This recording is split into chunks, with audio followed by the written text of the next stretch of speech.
ಕರ್ಕೊಂಡೋಗಿ ಚೋಟಿ ಹಚ್ಚಿ ಇಡ್ತಾರಲ್ಲ ಅವ್ರಿಗೆ ಹೊಡೆದು ಕರ್ಕೊಂಡ್ ಬಂದ್ರಿ ನೋಡ್ರಿ. ನಿಮ್ ತಮ್ಮನ ಸಾಯಿ ಹೊಡೆದ್ರಿ ಪಿಕ್ಚರ್ ಮಾಡಿರ ಹೆಸರು ಏನ್ರಿ? ಕಾಶಿ ಕಾಶಿ ಅವ್ರ ಅಪ್ಪ ಹೊಡೆದ್ರಿ, ಅದು ಸಂತೋಷ ಐತ್ರಿ ನನಗ. ಹೊಡೆದ್ ಕರ್ಕೊಂಡ್ ಬಂದ್ರಿ ನೋಡ್ರಿ ಅವ್ರನ್ನ. ಅವಾಗ ಇನ್ನೂ ಹೊಡಿ ಅಂತಿದ್ರಿ ಹೊರ ಕೂತು. ನಿಮ್ ಕೇಳಿಸ್ತಿತ್ತ ಇಲ್ಲ? ಅದು ನೋಡಿದಿರ? ಬೇರೆ ಬೇರೆ ಮತ್ತೇನಿಲ್ಲ ರೀ.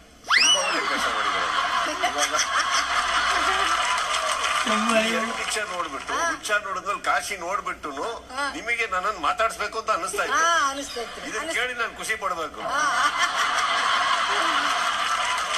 ಈಗ ನಾನು ಇತಿಹಾಸ ಬರ್ತಿದ್ದೀನೋ ಇತಿಹಾಸದಲ್ಲಿ ಇದೀನೋ ನನಗೆ ಅರ್ಥ ಆಗ್ತಾ ಇಲ್ಲ. ನನ್ನ ಫ್ಯೂಚರ್, ನನ್ನ ಕೆರಿಯರ್, ನನ್ನ ಜರ್ನಿ ಒಂದೇ ನನ್ನ 70 ಮಾಡ್ಬಿಟ್ರು. ಇನ್ನೊಂದು, ನೀವೇನೋ ಡಂಬಲ್ ಗಿಂಬಲ್ ಎಲ್ಲ ಎಕ್ಸರ್ಸೈಸ್ ಎಲ್ಲ ಪುಷಪ್ ಎಲ್ಲ ಮಾಡ್ತೀರಂತ, ಹೌದಾ? ಮಾಡ್ತೀವಿ. ಅಲ್ಲಿ ಇವಾಗ ಹೋದಲ್ಲೆಲ್ಲ ನೀವು ಹೇಳ್ಕೊಡ್ತೀರಾ ಪುಷಪ್ ಮಾಡೋದು ಹೆಂಗ್